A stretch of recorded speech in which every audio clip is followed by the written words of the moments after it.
Awkward, beautiful, even a mutant trombone. A giant twisting red tower soaring 115 metres into the sky has been unveiled next to the Olympic Stadium in East London. Designed by the Turner Prize-winning Anish Kapoor, the cutting-edge sculpture boasts 2 observation floors with stunning views of the capital. However, Kapoor himself criticised the £15 entrance price, calling it a hell of a lot of money, and residents living in its shadow aren't all too keen on it either, as Jane Dodge has been finding out. It's said to be the UK's tallest sculpture, as it's been compared to a roller coaster. It's been nicknamed the Hubble Bubble, as in Middle Eastern pipe. And it's also been compared to a gigantic mutant trombone. Those living opposite on the other side of the tracks are still playing the guessing game. Is it meant to be like a torch or something? I don't even know what it meant to be. It looks weird. Looking at it, it looks like a Alton Tower ride. Do you like it? It's art, isn't it?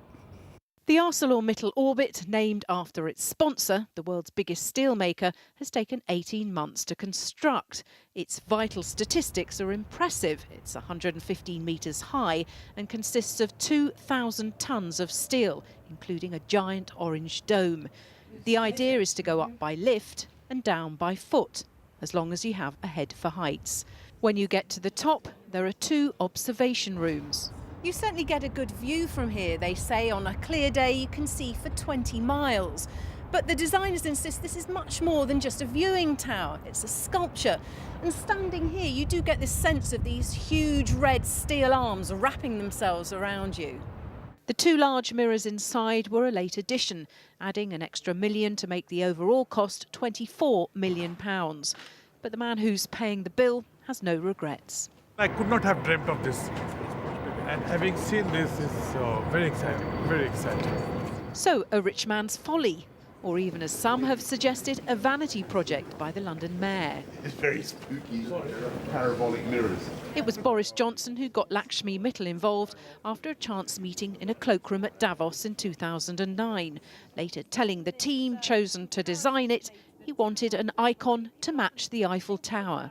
Come and, really, in a way, participate in this thing, which is all about experience, which is all about your body and your eyes taking part in something. Doesn't £15 a head, though, mean that participation will only be for the few? I understand that. I think that is a problem. For the 3 weeks only of the Olympics, I think. Yeah, so for the 3 weeks of the Olympics, the price, I think, is ridiculously high. That price is expected to come down after the Olympics, and some feel the current hostility towards the orbit may fade over time. A lot of key buildings in cities, Eiffel Tower was hated when it was first built. The original plan for St Paul's Cathedral was for it to be a tower, and in fact they pushed ahead and made it a dome, and it is an incredibly, of its time, was very radical. For now, most of us will have to view this new addition to the London skyline from afar. You have to have a ticket for the Olympics before you can buy one for the orbit.